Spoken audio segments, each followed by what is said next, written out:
Bangla link presents Champions Trophy রিভিউতে সকলকে আমন্ত্রণ। আমরা একটু দেখতে চাই বিরাট কোহলি দৌড়ে কত রান নিয়েছেন। 100 রান করেছেন, তবে এই 100 রানের মধ্যে বিরাট কোহলি দৌড়ে রান নিয়েছেন 72, বাউন্ডারিতে রান এসেছে 28, 4 মেরেছেন তিনি 7টা। সবকিছু মিলিয়ে দুর্দান্ত একটা ইনিংস বিরাট কোহলির ছিল। সাপোর্ট পেয়েছিলেন শ্রেয়াস আয়ারের কাছ থেকে।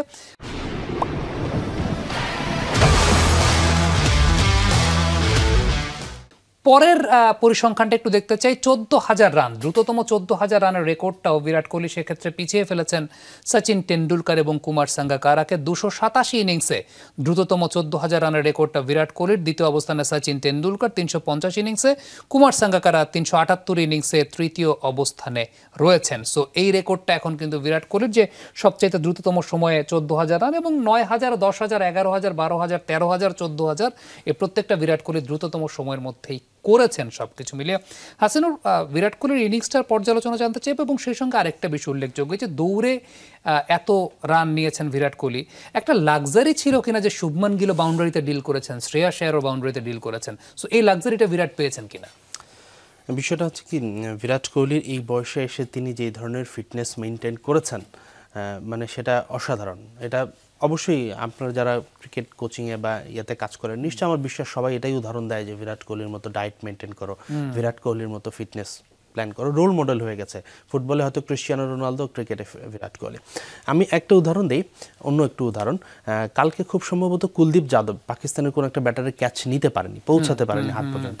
তখন কমেন্টেটর খুব সম্ভবত, আমি শুনছিলাম দীনেশ কার্তিক বা কেউ ছিল, তিনি বলছিলেন যে মানে আই ড্রিম, এখানে যদি কোহলি হতো সে চেস করে বিষয়টা ধরে ফেলতো, ক্যাচটা নিতে পারতো।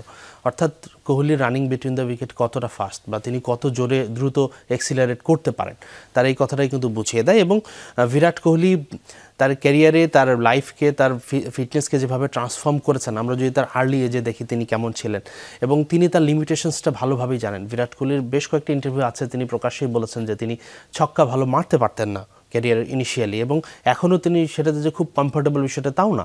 এরকম একটা গ্রেট ব্যাটার এই ধরনের কনফেস করা কিন্তু বড় কোনো, আমাদের মুশফিকুর রহিমকে আপনি বলেন, ও কখনো স্বীকার করবে না যে আমার এখানে ল্যাকিংস আছে। আমি ফর এক্সাম্পল বললাম, সেটা যে কেউ হইতে পারে। তো বিরাট কোহলির আপনি ইনিংসেই দেখতে পারেন, সে কোনো 6 মারেনি, সব 4 মেরেছে। তার স্ট্রেংথ হচ্ছে তিনি কুইক দৌড়াতে পারেন, সেখানে তিনি ক্যাপিটালাইজ করেছেন, এবং এটাই হওয়া উচিত। এবং বিরাট যে কিংবদন্তি, সেটা তো আসলে এই ইনিংসে প্রমাণ করার কোনো কিছু নাই। আর বিশেষ করে আইসিসি ইভেন্টে বা ইয়াতে বাংলাদেশ এবং পাকিস্তানকে পেলে বিরাট কোহলি একটু অন্যরকম মোডেই চলে আসে সবসময়। বাংলাদেশের অ্যাগেনস্টেও সবসময় সে ভালো ব্যাটিং করে, এবং পাকিস্তানের অ্যাগেনস্টেও সে করেই। ওকে, আপনি যেটা বলছিলেন যে বিরাট কোহলির ক্যাচের কথাটা, এটা বলতে বলতে আমি আসলে গুগলে সার্চ দিচ্ছিলাম। বিরাট কোহলি ওয়ার্ল্ড ক্রিকেটে, ওয়ানডে ক্রিকেটে ক্যাচ নেওয়ার ক্ষেত্রে তৃতীয় অবস্থানে চলে এসেছেন।